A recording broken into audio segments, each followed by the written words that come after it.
buzzer sounds, this ball game is over. The Warriors fall to New York, starting a 3-game homestand, 119 to 112. The LA Lakers are up big on Atlanta. They're going to win, so that means Golden State goes back to the number 10 spot.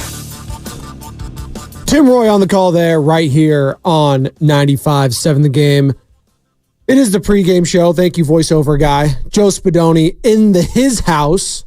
No one says that anymore, but maybe I'll bring it back. God, what a disappointing game for the Golden State Warriors on Woman Empowerment Night.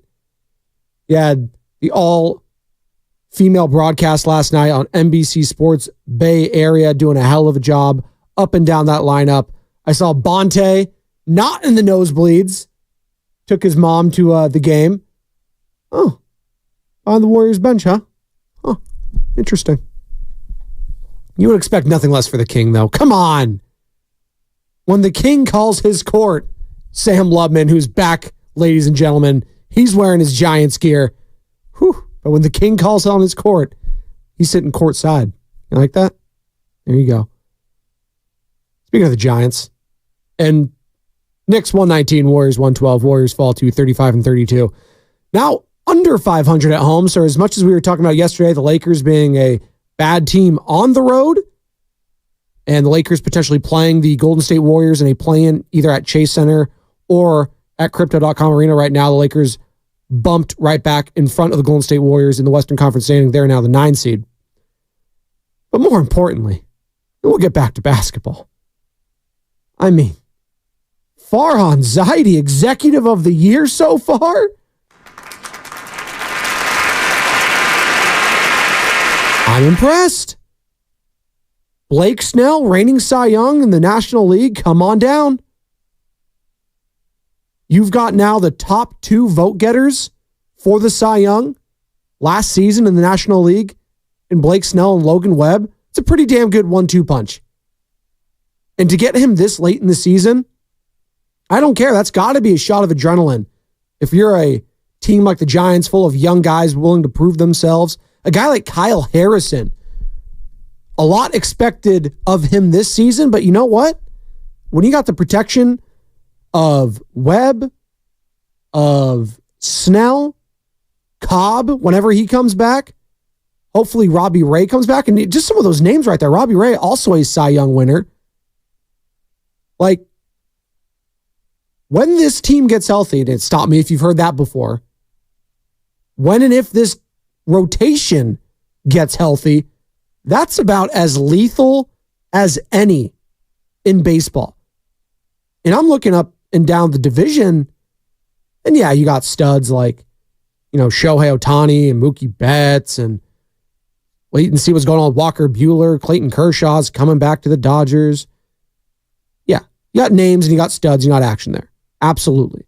And I don't think the Giants were ever going to contend when it came to the bats with some of these other teams. It's just, they don't have, the plethora of talent right now when it comes to the big bats. Not saying they don't have any. It's just not as fruitful as a Los Angeles, as a San Diego, as in Atlanta. But how do you nullify that? Get pitching. And that's been the bread and butter of the Giants damn near the last 15 years. Great pitching, timely hitting, still plays in today's baseball. Now, you got to have the long ball, and the Giants will hit their fair share of them. How many? We'll see. But I know they're going to reduce the amount that they were going to give up this season now. Blake Snell coming in town. Had to throw that in there, and we'll take all your calls and texts as it pertains to the Giants, the Warriors, the 49ers.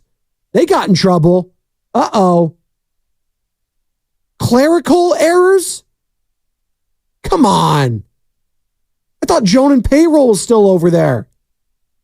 That can't be happening. 49ers stripped of a 4th-round pick this year and a 5th-round pick next year in the NFL draft due to some payroll errors.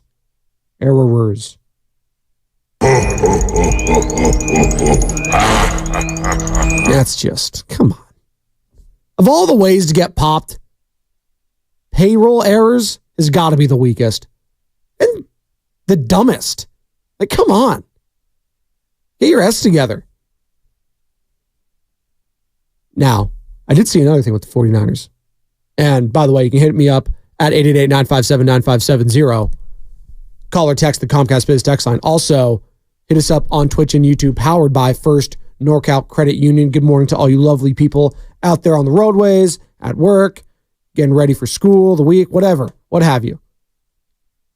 Appreciate you choosing the pregame show. And you can also download that Odyssey app, favorite 95.7 The Game, and take us wherever you need to go, coast to coast, LA to Chicago as well. But I saw this with the 49ers, and Mia O'Brien, if you don't know Mia O'Brien, she covers the Jacksonville Jaguars for their flagship station there out in Jacksonville. I believe it's an Odyssey station. Don't quote me on that. But she joined the morning roast last week and, amongst other things, talked about the players and the rumor going around about Brandon Ayuk potentially, being on the trade market. And her sources, according to sources, told her that the Jacksonville Jaguars were interested in trying to acquire Brandon Ayuk. And there has been more added to that story. As I pull it up right now, Mia O'Brien, who's, by the way, tremendous. You can find that entire interview from last week. She knows her stuff. She is tapped in inside and out when it comes to the Jaguars and the NFL. But Mia O'Brien of 1010XL in Jacksonville. 49ers reportedly would have wanted the number 17 overall pick plus Zay Jones, wide receiver. Then the Jaguars would have to pay Ayuk. But that's fizzling out now. Interesting. Would you take that, Niner fans? Number 17 overall pick and Zay Jones for Brandon Ayuk. Now, Zay Jones, I believe, got charged with something early this season. I want to be accurate here. Zay Jones. Here we go. He was arrested November 14th of last year. As I'm pulling this up via AP News. Police report says Jaguars wide receiver Zay Jones scratched mother of his child during custody argument. So that was back in November of last season. So listen, there's off-field drama right there and scratching mother of your child. Yikes. Probably don't want any part of that. So I'm probably good off of Zay Jones. Now the 17th pick, that's about what Ayuk went for last time, was it not? I need to confirm here. Help me out, text line. The exact selection. It was the mid-first round. I know Ruggs and Judy had already been drafted at that point. 888-957-9570. Talking Brandon Ayuk, amongst other things. Blake Snell. Golden State Warriors. There is a plethora. There is a poo-poo platter of content right now that is just, I don't know where to begin. But I guess since we are the flagship here of the Golden State Warriors, and I kind of touched on everything there, and you can have your tweets filter in. You can follow me on Twitter at Spadoni_Joe. Sorry, X. Twitter doesn't exist anymore. Okay. But that game last night, I watched that game, and the New York Knicks, and I know Tom Thibodeau, tomato. I still don't know. It's TH. Should be Thibodeau, right? But it's Thibodeau. Need to get Nick Friedel in here. He knows all. He covered him when he was at Chicago. But I have a tremendous amount of respect for that man and that coach. Because he gets turned into a punchline every playoffs because his team looks worn down, and I get it. His style and his brand of basketball is a dying style. It's a 90s grit mentality. We are going to be covering it. We're going to play you all 48 minutes, and we are going to be on you up and down the court throughout. We're going to be playing maddening defense. But last night, they were also playing maddening offense. I mean, this guy, Miles McBride, out of West Virginia, second round pick a couple years ago. I mean, 29 points, 6 of 9. Who's that guy? The luck of the Irish? Isaiah Hartenstein 13 points, 10 boards, a double-double. Jalen Brunson, you know what Jalen Brunson's all about. He'll get his shots up.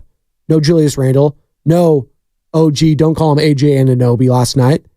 No problem. 34 points for Brunson.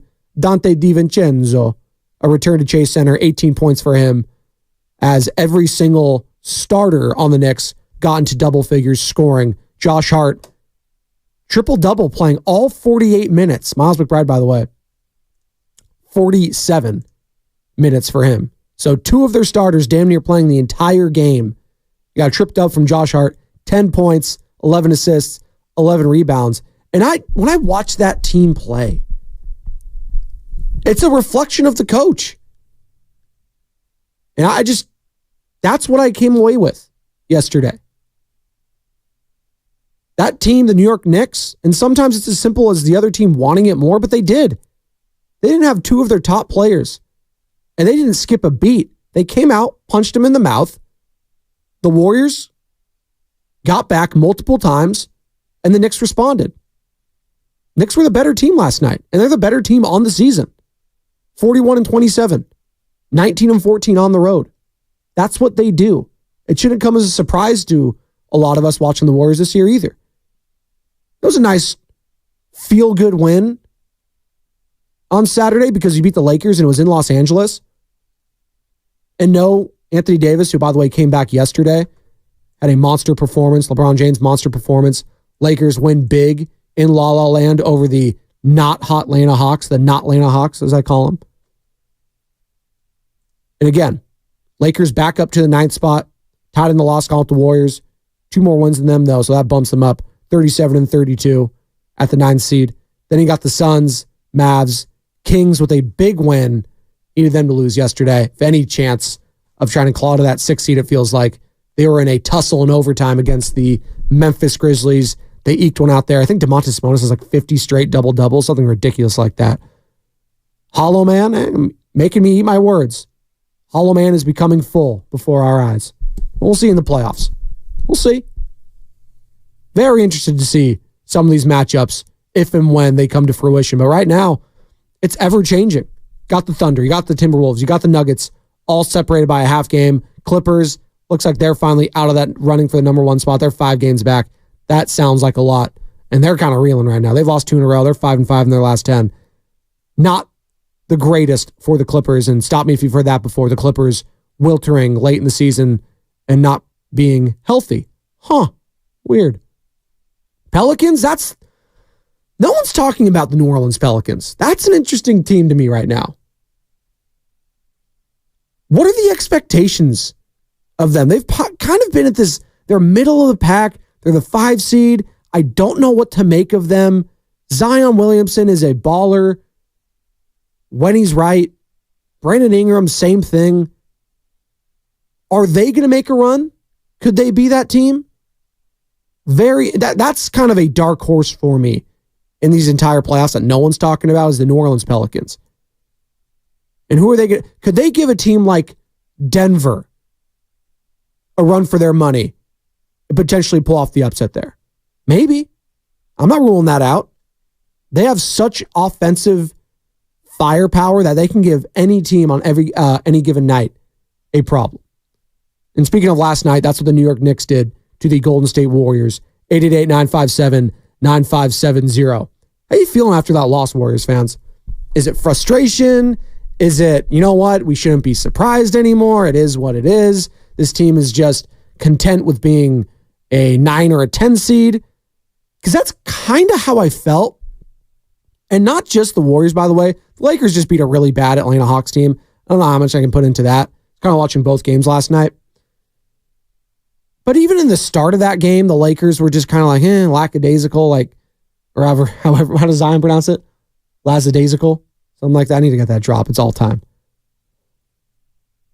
But just the urgency for some of these teams late, like the Warriors and Lakers, not where you want it to be if you want to get out of that 9 and 10 spot.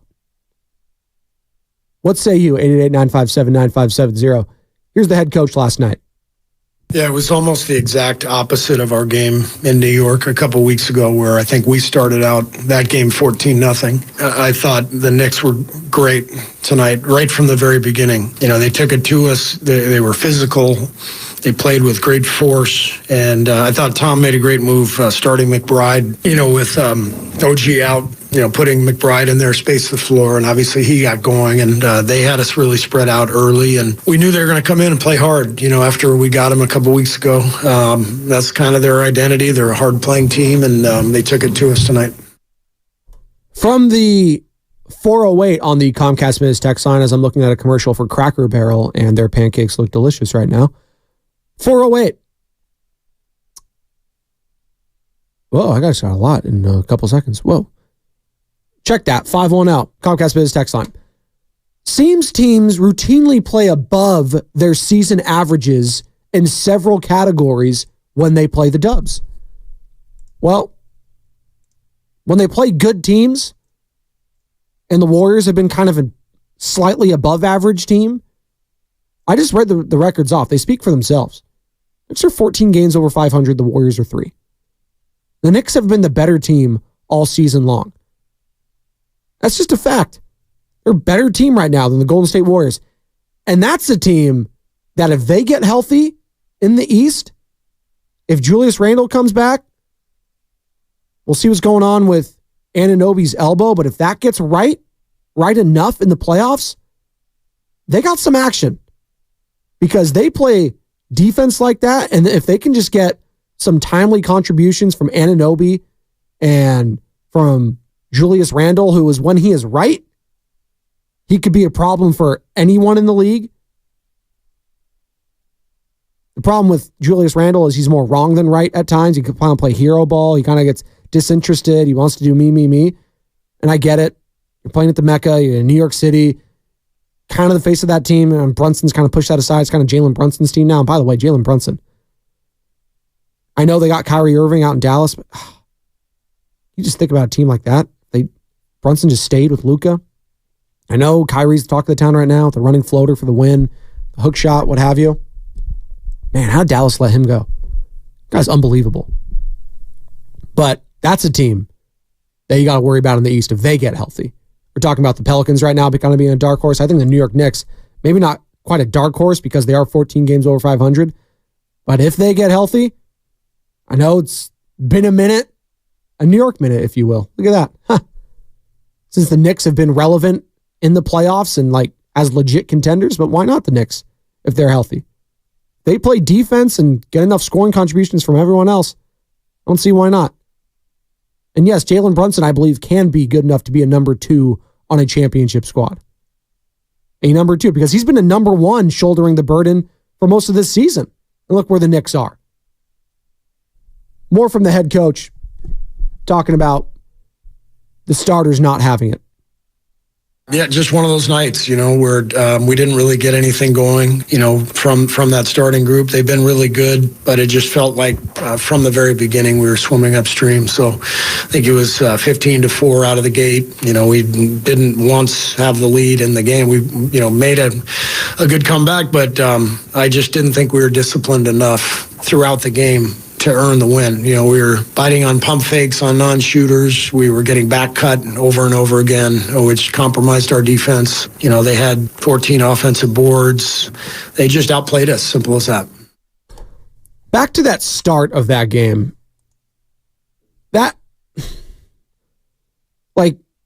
They're clinging to a 9 or a 10th seed right now.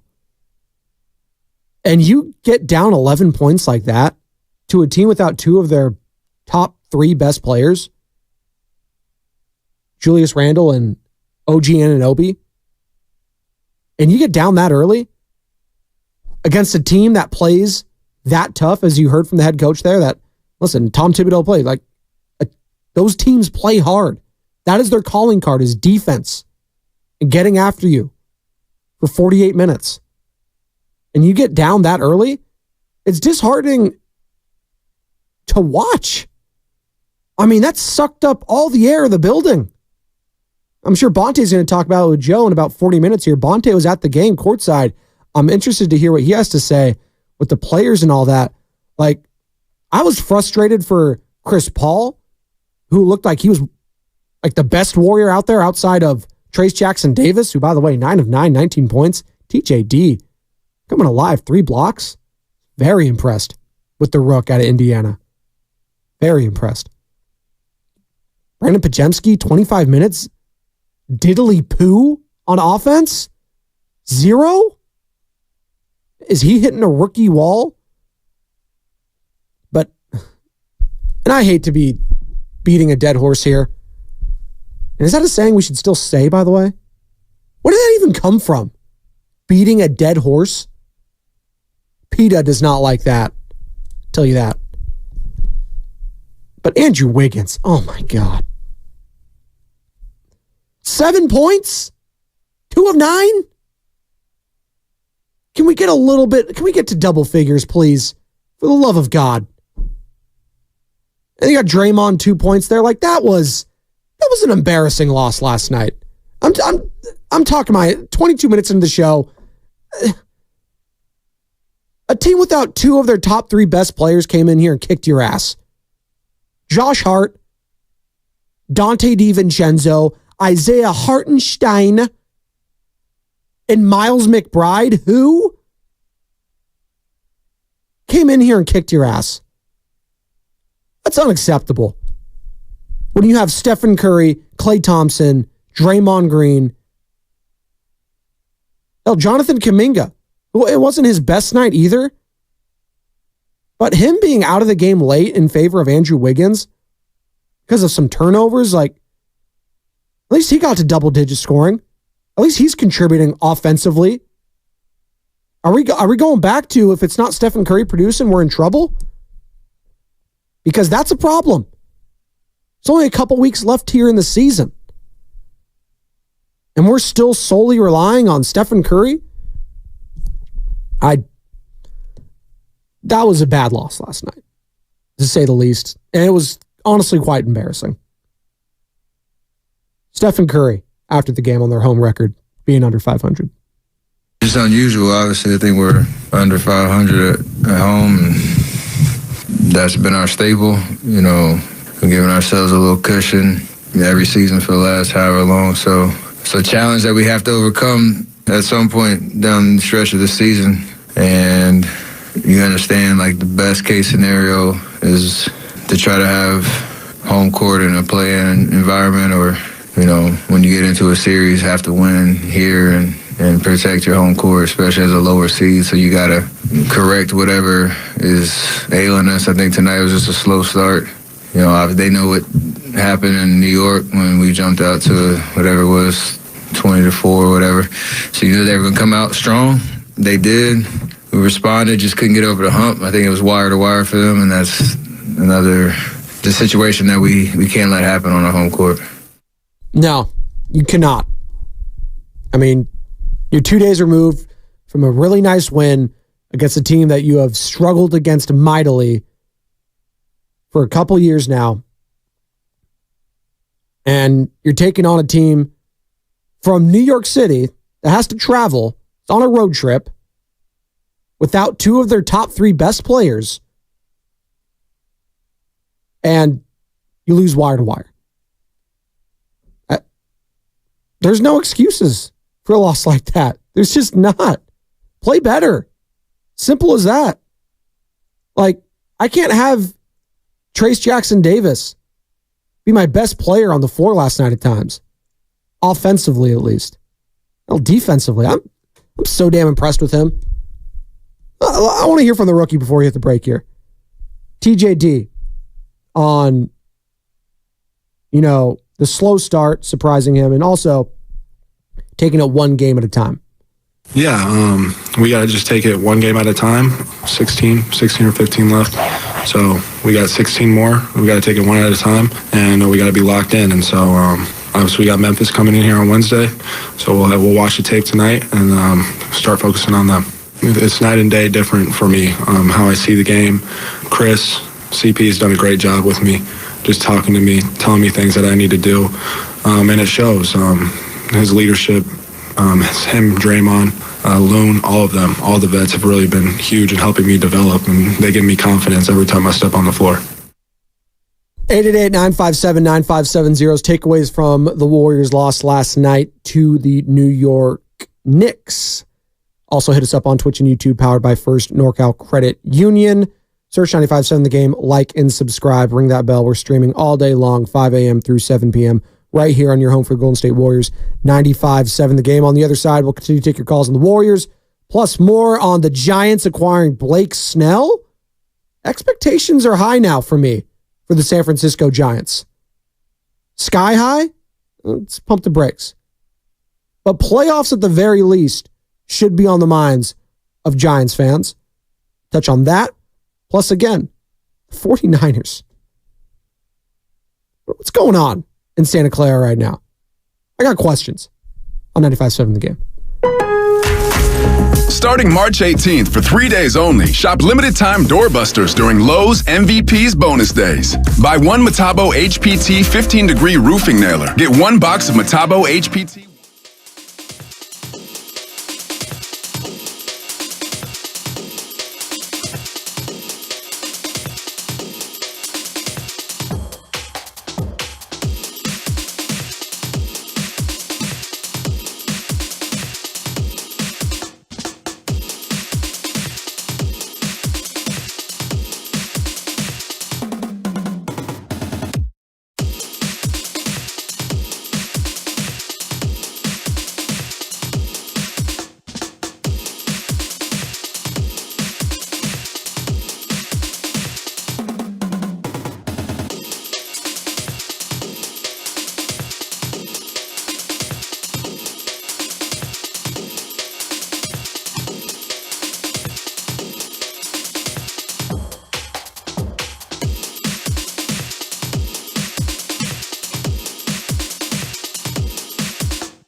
It is fantasy baseball season, baby. Let's go. Producer Sam Lubman and also host of Garlic Fries and Baseball Guys. He's back. We're just chopping it up. Pre-game show, Joe Spadoni, 95.7 The Game. He was like, I reached for Logan Webb. I was like, no, there's no reaching for Logan Webb. Guy's an innings eater. Finished runner-up as the National League Cy Young Award winner. And who he's going to be playing with? Blake Snell. Signing with, well, hold on. Pending a physical, Sammy? Oh. Gotta complete that physical. Yeah, you do. You think we're kidding. We're actually kind of not. We laugh and joke, but then the news breaks. Oh, why is the presser canceled? Oh, no. Yeah, exactly. 2 years, $62 million deal with the Giants. Opt out after the first. Again, no one loves the opt out more than a Farhan Zaidi. But Blake Snell, come on down. I love this move. I love it. You got Matt Chapman, another Boris client, by the way. Blake Snell as well. Boris not taking the biggest of W's this offseason for his clients. But the clients, Blake Snell, Matt Chapman, they're betting on themselves again. If they have breakout years, they're probably going to opt out, look to get more cash. But you know what? For this year, which is all I'm talking about right now, I'm not worried about the future. You got Bob Melvin in. You brought in Blake Snell. You brought in Matt Chapman. You got Jorge Soler. Right? I'm feeling optimistic about this Giants squad, their chances this year. National League West will be tough. But again, if you could pitch, that nullifies my Papa Spadoni, Bob. Good pitching will beat good hitting any single day of the week. Not even close. That goes for the Dodgers. That goes for the Braves. That goes for the Yankees, who, by the way, how are they not in on Snell? Look at a team like the Yankees.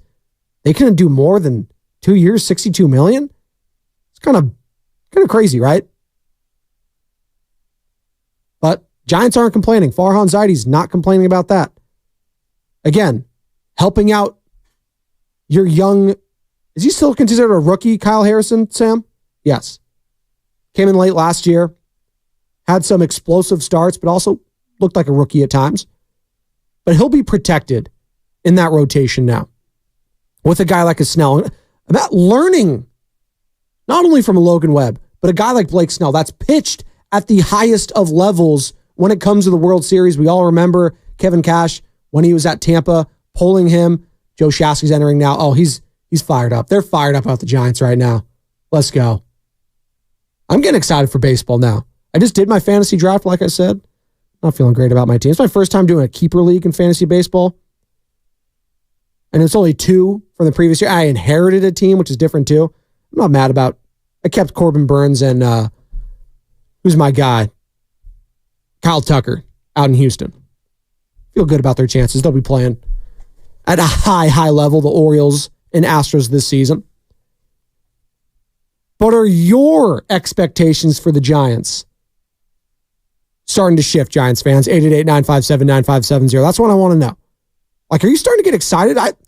Blake Snell's a big name. He was the biggest name on the market still that you could have signed. This guy just won the best award you could win as a pitcher. I mean, you can win the MVP, but it's rare. It doesn't really happen a lot.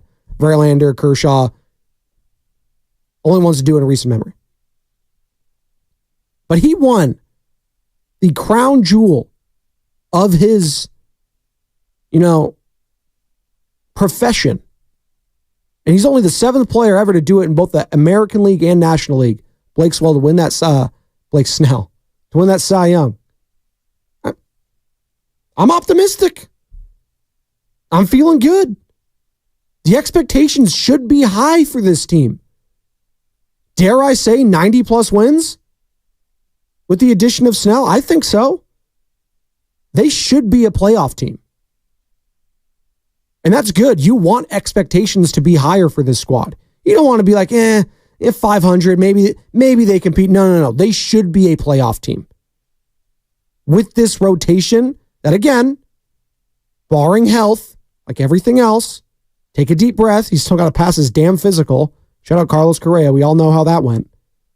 Carlos Correa, by the way, looking good in the spring. But how will that ankle hold up? Looked fine last year. Twins were a playoff team. But Logan Webb, Blake Snell, Alex Cobb, who again, all-star last year, kind of faded down the stretch. Going back from injury. Robbie Ray, another former Cy Young, coming back from injury. Hopefully you get back, July, August, they're thinking with Robbie Ray potentially, Sammy? Yeah. And then, Jordan Hicks.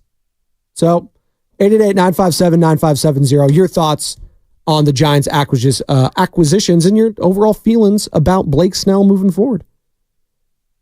Back to the Dubs, though, real quick. I heard this from Gary Payton II last night.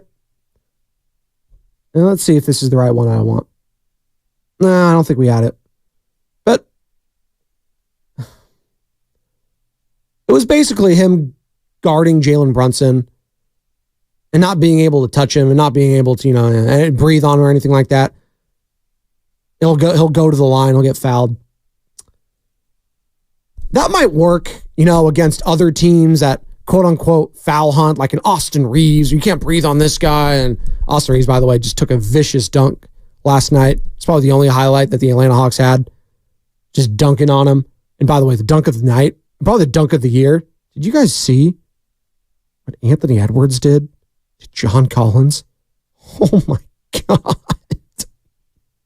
Did you hear what he said after the game? He was signing stuff all for the fans there. And so I think some fan asked for his jersey. He's like, no, I'm giving it to John Collins. How cold-blooded is that? Dunk on the guy and said, I'm going to give him this jersey. Oh, I'd want the jersey anyways because I just think Anthony Edwards is a hell of a player, but that's so disrespectful. I'm telling you, Anthony Edwards, that guy's going to be the face of the league. I am so confident in saying that going forward. It's not going to be Luka. It's not going to be Giannis. It's not going to be Tatum. Anthony Edwards is that dude. He's got the swagger. He's got the style. He's got the bravado. He's got it written all over him. I've seen all the memes when he spliced Michael Jordan and his face together. They look alike. But I'm telling you, that's the guy. I got my money on going forward to be the face of the league. But Gary Payton II, back to that real quick. Just coming up with excuses after the game in regards to guarding Jalen Brunson. I just thought it was a bad look. That's it. When you get your ass kicked from start to finish, I don't need the blame game. Especially a guy like Jalen Brunson, too. And I get he was going at the officiating, which, by the way, has been better when it comes to foul calls. Like the analytics have showed that now the last couple months. Just go to the numbers. Fouling is down right now. At least the calls for them. And that should benefit a team like the Warriors, right? It should benefit them. Because every time I hear it, playoffs, it's rest against the Warriors. Interested to see how that shakes out potentially in the plan, but the Warriors have to get there first. By the way, I don't even know if we were talking about yesterday. Houston Rockets, ladies and gentlemen, they're 3 games back of the Golden State Warriors. The Houston Rockets are 3 games back from the 10th spot. They have won 5 in a row. They're 7-3 in their last 10. They are creeping up in the standings. And did you see their schedule coming up? At the Wizards today. Bulls on Thursday. Jazz Saturday. Blazers Monday. They can go 4-0 there. All of a sudden, they are breathing down the necks of not only the Warriors, but also the Lakers. Watch out for the Houston Rockets. I told you yesterday to keep a little magnifying glass on what's going on over there. Take the magnifying glass away. You're just looking. You're not looking from a distance, man. You're on that pirate ship. You're looking at that island. You see the palm tree. It's shaking. Get a little nervous. 888-957-9570. It's break time for me. On the other side, what the hell is going on with the San Francisco 49ers? We're going to talk about that on the other side on the pregame show. Joe Spadoni, 95.7 The Game.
95.7 The Game.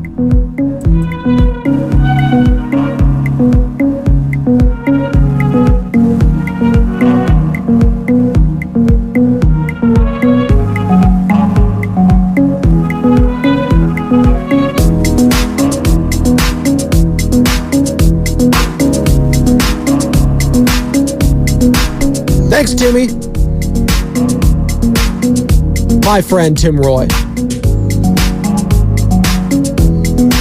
Your voice for Golden State Warriors basketball right here on 95.7 The Game. He was on the call last night as the New York Knicks took out the Golden State Warriors 119-112.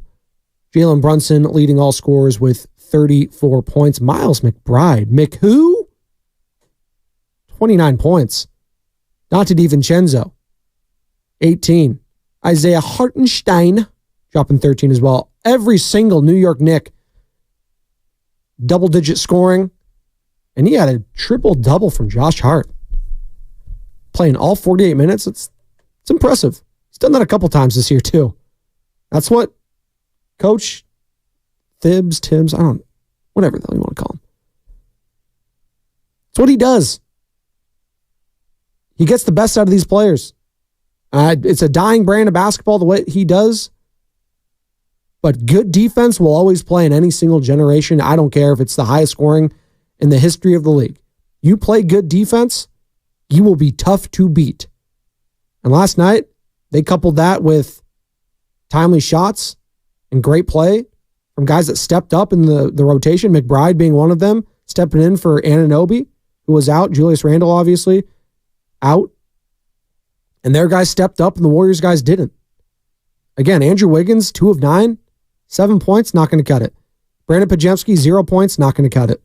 Draymond Green, going to need more. 1 of 7, 2 points, not happening. Kuminga, he had a couple turnovers, but he needs to be playing more. 26 minutes was not enough for Jonathan Kuminga last night. I'm sorry. I needed his offensive output way more last night.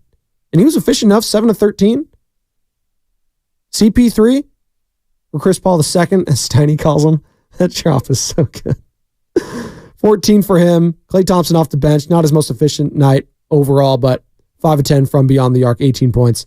And the rookie, TJD, perfect from the floor, 19 points, 9 of 9 overall. All right. Didn't need to take your calls and text there. Blake Snell to the Giants, what have you.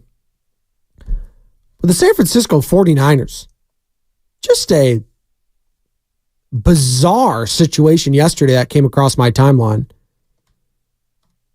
So the Niners must forfeit some draft picks because of a salary cap error in 2022. All right. This is from, I hate these ad blockers. It's going to be honest. I hate them. Add it up. Now it's going down. All right, here we go. Thank you. ESPN. The Niners will give up their original 5th-round choice in the 2025 draft and have their 2024 4th-round selection move from number 131 to number 135. Which is kind of weird. They forfeited 4 spots for a selection in this year's draft as a result of administrating payroll accounting errors. And this is the 49ers statement. Quote, "We take responsibility and accept the imposed discipline from the NFL due to a clerical payroll error. At no time do we mislead or otherwise deceive the league or gain a competitive advantage in connection with the payroll mistake." According to a statement from the NFL, a league review discovered the payroll accounting errors at the end of the 2022 league year that resulted in a, quote, "a misreporting of the team's cumulative player compensation."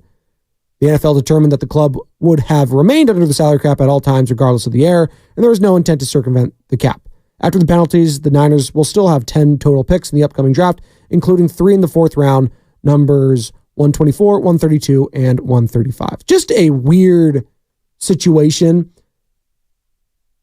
But outside of that, the report from Mia O'Brien of 1010XL in Jacksonville, covers the Jacksonville Jaguars, about the number 17 pick and Zay Jones for Brandon Ayuk. Huh. Are you doing that deal? Zay Jones, he's good. He's solid. But I'd like him more as a number 3 wide receiver, right? More than my number 2.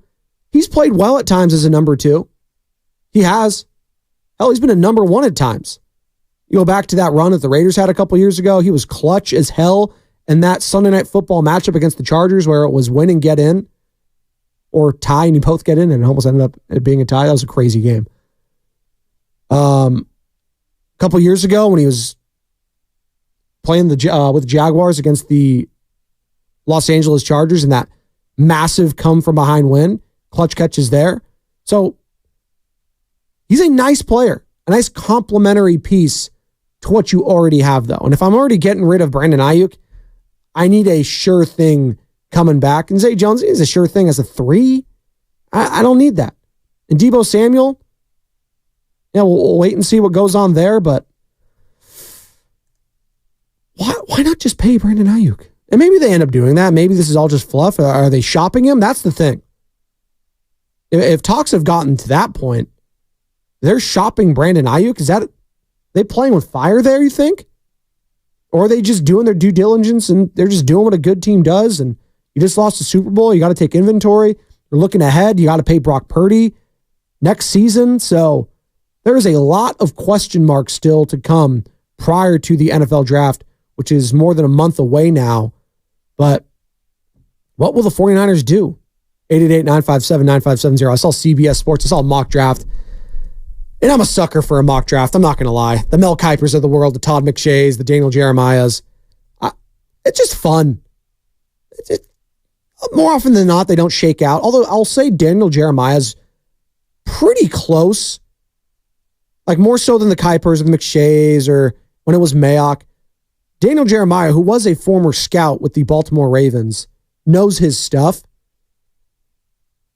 And he's going for chaos, I guess, in his next mock draft. But I saw one from CBS Sports yesterday that the Raiders would make a trade with the 49ers in the draft and get back into the first round and draft Michael Penix out of Washington. I'm not mad at that. I'm secretly hoping. And for those of you just joining, yeah, I'm a huge Raider fan. I bleed silver and black. Love that team. Love them, love them, love them. I do not want J.J. McCarthy or Bo Nix anywhere near my franchise. Both of those guys, and you can give me, oh, well, the league is much higher on these guys than your average Joe Schmo, Joe Blow, whatever. The league is really high on these guys. I don't give a damn what the league thinks. The league was also high on Mac freaking Jones. The league was high on Ryan Leaf. The league was high on Jamarcus Russell, a.k.a. Jacarcus Russell, a.k.a. Jabba the Hutt.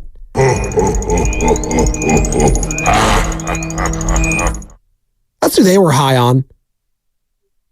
I don't want Bo Nix. I don't want J.J. McCarthy. Give me the guy that I saw sling it multiple times last year in big spots too. I don't care that he's a lefty. I don't care about the injury concerns because the guy's stayed pretty upright the last 2 seasons with Washington. He's going to get hit. That happens. People get hurt in the NFL. Is what it is. But he has enough functional mobility in the pocket and has the cannon. I just don't understand why I would take a Bo Nix or a J.J. McCarthy over a Michael Penix outside of the medical. I don't get it. Drake May.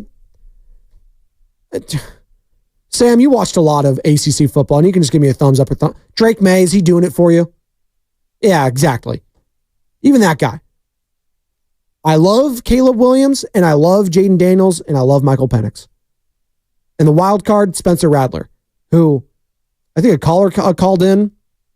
I don't know who it was. Maybe it was Robin San Bruno, someone. Where's my Robin San Bruno? I just need to play the drop. It's just so good. The downfall is near, and it's coming hard. That's every year when the Raiders lose week 1. That's just how I feel. The downfall is near, and it's coming hard. There you go. That was Warriors fans last night. After Jalen Brunson and Dante DiVincenzo led the way. The downfall is near, and it's coming hard. Thank you, Rob. But none of those guys are a sure thing. I get it. And maybe it's a evaluation problem in the NFL. I don't know. I just saw a tweet from Bucky Brooks, who also does a lot of mock drafts and former NFL DB, does a podcast with Daniel Jeremiah. He knows his stuff. But here he is, and this is his tweet. The NFL has a quarterback evaluation and development problem. There's no other way to spin it. The league doesn't know what leads to success at the position, and coaches do not know how to play around a quarterback's flaws. Until those issues are fixed, we will continue to see a revolving door at the position. And I think the 2020, 2021 quarterback draft just hits the nail on the head there. That just hammers that away. Outside of Trevor Lawrence, who is not a sure thing, by the way, like everyone thought, he could be playing for his job in Jacksonville this year. You've got Trey Lance traded, Mac Jones traded, Zach Wilson, he going to be gone. Justin Fields traded. It does feel harder than ever to evaluate the quarterback position. It does. And are we all sold at Caleb Williams going into the Bears situation? And they've never had a quarterback in my life outside of Jay Cutler and a cup of coffee with a Rex Grossman. I don't think anyone's clamoring home for him. I'm not sold that he's going to succeed there. And he's supposedly one of the greatest prospects ever. You know what's not supposed and what is one of the greatest shows ever? I don't have a problem saying it. It's the Morning Roast. Joe Shasky, Bonta Hill next. 95.7 The Game.